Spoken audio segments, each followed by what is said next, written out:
Alright, well, this video is going to be about the wildlife that's on the island. Scratch the island. Just this land. The things that we've dealt with. Because I get that question a lot, and living in a tent, you start to wonder how much of it's going to be a problem of yours. Now the big ones that you run into are the chicken, the pig, and the birds.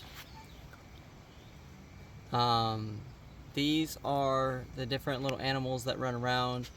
Let's start with the chicken. They're funny. They're a lot smarter than I expected them to be. I won't say they're smart animals, but I will say that they have certain routines and behaviors that are kind of adorable, cute, and you start to name them. And it is true that around springtime they have a lot of babies. We're actually in possession of a chicken that's got 3 babies. Now, they may not all make it. It doesn't happen every time. The most we've seen a single hen have and be able to maintain was 9, but that seems to have been a fluke of nature, and that was with a lot of support from us, like feeding and stuff like that. This one has 3, and so far so good. Looks pretty good, but they're very fragile creatures, and small things can kill them. The pig. We hate the pig. We do not like the pig. They destroy, and you can hear them, and they are very noticeable. When you live in a tent, you can hear them at night. They walk through the woods, and they make a lot of sound. And you know it's them because they break things. They're very hard to see at night. I've kind of given up running outside to scare them off. Maybe if I hear them get too close, I'll do something about it, but if they're in the back of the land and I hear them, I just kind of know that they're there. They do seem to be more active on moonlit nights, but any night's a night for a pig, and they are destructive. They take their nutrition and their moisture from plants. So what they do is they nose into the ground and eat things. The times that I've had to deal with them, I run out there to yell them away. They do run away. So there is some people that will say that they are concerned about the hostility and aggressiveness of the pig, but I've never really had any instance with it. In fact, Caitlin has a famous story where she walked into an area where Vin, our cat, Caitlin, and the pig had a Mexican standoff, and they just stared at each other, and eventually the pig snorted and flew away. And so it's kind of hard to say that they're aggressive because we've never seen any aggressive behavior, but I always believe the idea that if there's piglets involved, you're probably going to get charged at. But that does make sense. That's pretty much any animal in the animal kingdom. They want their babies to be safe.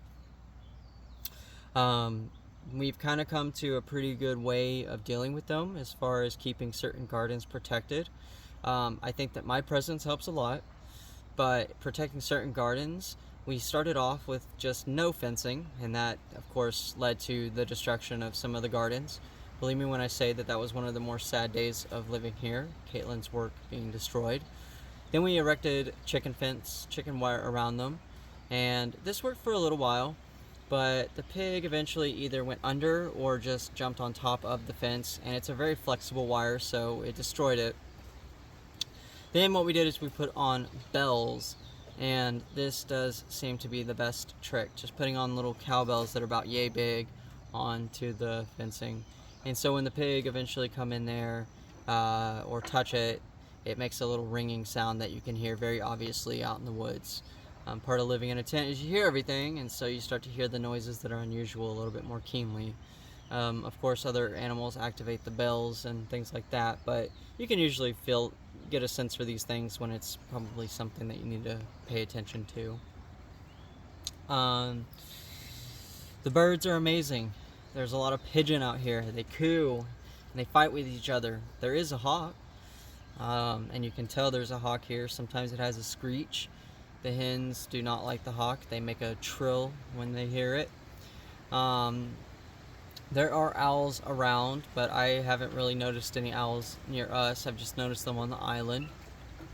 There's the mongoose. We don't really seem to have any mongoose around us, but you see them on the road. They're like the little ferret creatures, and they are a big reason why Hawaiian birds have been decimated. The other being mosquitoes. And then of course the cats. We've got 3 cats. We brought 2 from Kansas and adopted one here named Vin. And she was our sweet little baby. She was very sick, and she's kind of the gem of the babies. Um, they have killed a lot of Polynesian rat. I guess that's another animal. But the cats are really fun, and they seem to really enjoy it. In fact, it's gotten so good that we don't even have to have a litter box anymore. And we used to have a litter box, and they did use it. But what we did is we slowly moved the litter box outside, and then altogether removed it, and it's been great. Now, Mailman will occasionally try to pee on the inside, and we just think that that is him marking the territory, which we thank him for, but we don't want a cat peeing inside. So we catch him, we smack him around a little bit. Can't catch him every time, but we seem to be doing it pretty well, and it doesn't happen very often.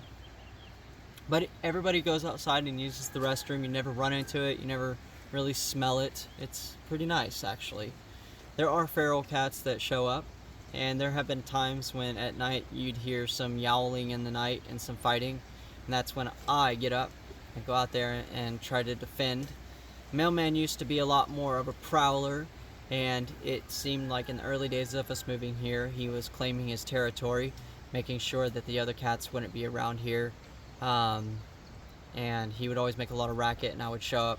I've got his back, but it seems he's retired now, and now he just stays inside. So whether or not there are cats out there, there probably are. I've heard one fight in the recent days, but it does seem to have slowed down, or we just don't have cats out there patrolling. Maybe it's just not a necessary thing. The rat. The Polynesian rat. Big suckers. Like yay big. Like imagine like an Idaho potato, but it's gray, it's got a tail, and it's smart. These things get into everything. You can find their poop. They like to eat rubber. So some of the things like the solar lights that we've hung up, they've eaten through. But altogether, not too bad of a problem. But you do hear them in the night. In the beginning when we moved here, I thought they were maybe like the menehune, the spiritual creatures, which I'll talk about the spiritual things later on. Maybe a little bit of superstitions, always fun to kind of converse about. But the Polynesian rat. Our cats have brought in, killed, whatever, a lot of rat. And it does appear that there are a lot more. We've got a lot of places where they can nest, and there's not really much you can do about it, but you do have to be very careful when you're touching things if you are worried about disease and things like that. We have hand washing stations to avoid these kinds of things, and of course food is kind of a tricky situation. Other than that, we have the lizards and the geckos, the anoles. The Hawaiians call these the mo'o, and they do have a really important history. They are all over the place. You have the day geckos, they're really fun and bright green, and they eat bugs. And you have the anoles, which are like brown and lizard man. They run up and down, and you see them all over the place, and they slide across tarps, and the cats used to chase them and kill them, and yeah, they're pretty funny. They are just around, and there's a lot of them. There's just a lot of them, I don't know what else to say. And then as far as like a dangerous thing out here, there's the centipede. Can be pretty big. We've only had 2 instances with a centipede walking into our tent at night. They are attracted to warmth, but we have chickens, and the chickens seem to maybe be dealing with that. Maybe if the chicken weren't here, we'd have more issues with the centipede. But altogether, centipedes are a thing, and there's 2 centipede on the island. On the Hilo side of the island where it's wet, they have blue legs, and on the Kona side where it's dry, they have red legs. They can get very big, very big. But altogether, they haven't been a problem. We just know that they are the ones that are associated with pain, disgustingness. We do not like the centipede. God, we hate the centipede. There's little bugs, fire ants, things like that, mosquitoes, but other than that, there's really not a whole lot of creatures to boast of.